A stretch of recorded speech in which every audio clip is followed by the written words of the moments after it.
Matthew 14:1 through 36. At that time, Herod the Tetrarch heard of the fame of Jesus, and he said unto his servants, This is John the Baptist. He is risen from the dead, and therefore mighty works do show forth himself in him. For Herod had laid hold on John and bound him, and put him in prison for Herod's sake and his brother Philip's wife. For John said unto him, It is not lawful for thee to have her. And when he would have put him to death, he feared the multitude because they counted him as a prophet. And when Herod's birthday was kept, the daughter of Herodias danced before them and pleased Herod. Whereupon he promised with oath to give her whatsoever she would ask. And she, being before instructed of her mother, said, Give me John Baptist's head in a charger. And the king was sorry, nevertheless, for the oath's sake, and then which sat with him at meat, he commanded it to be given her. And he sent and beheaded John in the prison. And his head was brought in a charger and given to the damsel, and she brought it to her mother. And his disciples came and took up the body and buried it, and went and told Jesus. When Jesus heard of it, he departed thence by ship into a desert place apart. And when the people had heard, therefore they followed him on foot out of the cities. And Jesus went forth and saw a great multitude and was moved with compassion towards them, and he healed their sick. And when it was evening, his disciples came to him, saying, This is a desert place, and the time is now past. Send the multitude away, that they may go into the villages and buy themselves victuals. And Jesus said unto them, They need not depart, give ye them to eat.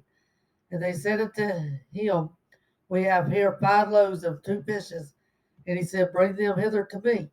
And he commanded the multitude to sit down on the grass, took the 5 loaves and the 2 fishes, and looked up into heaven. He blessed and brake and gave them the loaves to his disciples, and the disciples to the multitudes.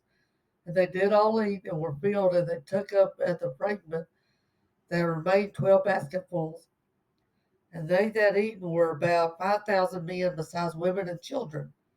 And straightway Jesus constrained his disciples to get into a ship, go before him into the other side, while he sent the multitude away. And when he sent the multitude away, he went up to the mountain apart to pray. And when the evening was come, he was there alone. But the ship was now in the midst of the sea, tossed with waves, for the winds was contrary. And in the fourth watch of the night, Jesus went unto them walking on the sea. And when the disciples saw him walking on the sea, they were troubled, saying, It's a spirit. And they cried out for fear. But straightway Jesus spake unto them, and said, Be of good cheer, it is I, be not afraid. And Peter answered him and said, Lord, if it be thou, biddest me walk into the water. And he said, Come. And when Peter was come out of the ship, he walked on the water to go to Jesus. And when he saw the wind boisterous, he was afraid and began to sink. And he cried, saying, Lord, save me. And immediately Jesus stretched forth his hand, caught him, and said unto him, O thou little faith, wherefore didst thou doubt? And when they were come into the ship, the wind ceased. Then they that were in the ship came and worshipped him, saying, Of a truth, thou art the Son of God. And when they were gone over, they came into the land of Gennesaret. And when the men of that place had knowledge of him, they sent out unto all the countries round about, and brought unto him all that were diseased, and besought him that they might only touch the hem of his garment, and as many as touched were made perfectly whole.